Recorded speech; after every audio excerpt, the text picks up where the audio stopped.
Donald Trump has kicked Kenya where it hurts the most, and President Ruto is the one forced to absorb the blow on behalf of the country.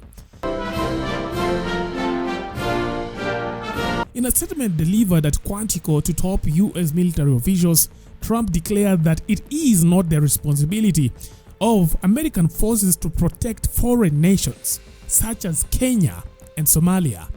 His focus, he said, would shift inwards towards fighting unspecified enemies from within.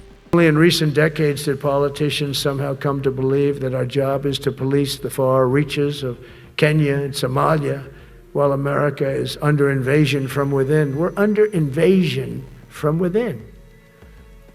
No different than a foreign enemy, but more difficult in many ways because they don't wear uniforms. At least when they're wearing a uniform, you can take them out. These people don't have uniforms. But we are under invasion from within. We're stopping it very quickly. After spending trillions of dollars defending the borders of foreign countries, with your help, we're defending the borders of our country from now on.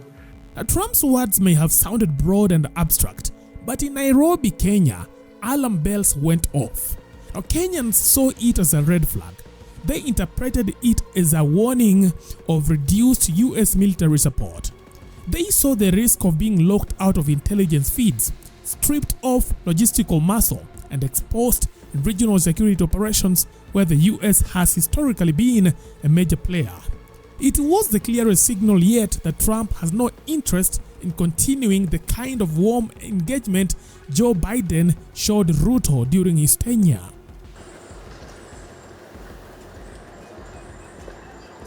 But the timing couldn't sting more. Just days earlier, Ruto publicly criticized the US for its half-hearted support of Kenya's police-led multinational security support mission in Haiti. Ruto accused Washington of failing to deliver adequate logistical backing. He cited the use of broken-down second-hand American vehicles, the lack of critical support, and the death of a Kenya police officer towing one of those vehicles in Port-au-Prince as symptoms of a larger problem. I must commend the United States. They did make available logistics, vehicles, but unfortunately most of the vehicles were second-hand vehicles, and therefore they broke down a lot many times. And in fact, it put our personnel in great danger when they broke down in very dangerous places. But at least they stepped up. We didn't, however, get any useful support from any other quarter. In response, Christopher Landau, the US Deputy Secretary of State, made Washington's position clear. He insisted that the US cannot continue to carry the lion's share of the financial burden. The United States has long been a partner and a friend to Haiti.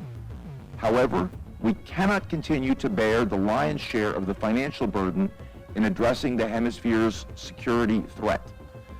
That is why we call on all UN member states to support the creation of a GSF and UN support office and to provide the resources required to stabilize Haiti. Translation: Kenya was asking for more than America was willing to give.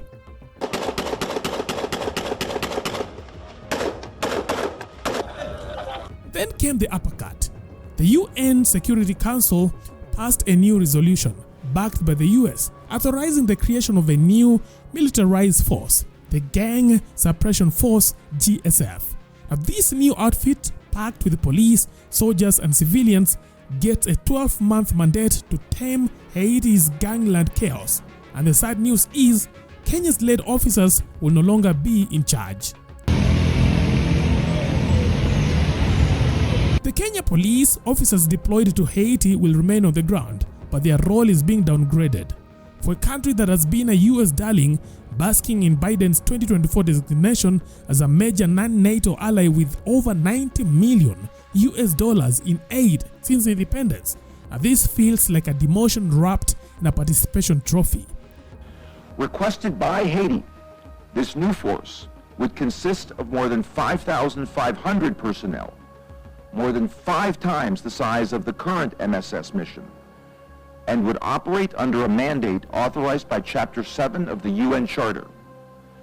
This mandate would empower the force to proactively target gangs and restore security to Haiti, while ensuring it has the appropriate tools to succeed. So, should President Ruto be hitting the panic button? You see, for decades, the US has been the geopolitical sugar daddy, pumping over $90 million in economic assistance and crucial military aid into Kenya, culminating in the Biden administration major non-NATO ally status. Now, this was Kenya's golden ticket for easy access to US military tech and a loud signal of a strategic partnership.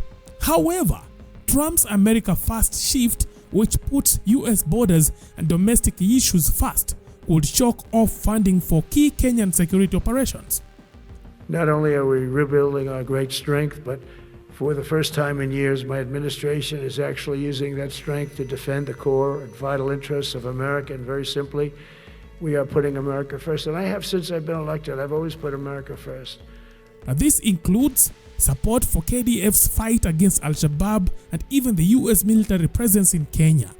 Now, this isn't just a diplomatic insult. It weakens Kenya's ability to handle regional threats.